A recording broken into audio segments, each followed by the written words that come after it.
Hi mga idol and sisi ko, kamusta kayong lahat? Grabe no, grabe yung ulan kahapon talaga dito sa Puerto Princesa. Bali ito nga pala yung video na to, ito yung kuha ko kahapon pagpunta namin sa school ni Yana. Hindi ko inakala na uulan nung time na yun, kaya nga dinala ko si Yana kasi akala ko hindi ulan.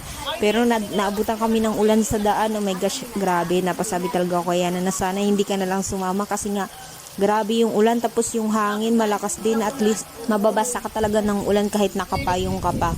Kaya ayan.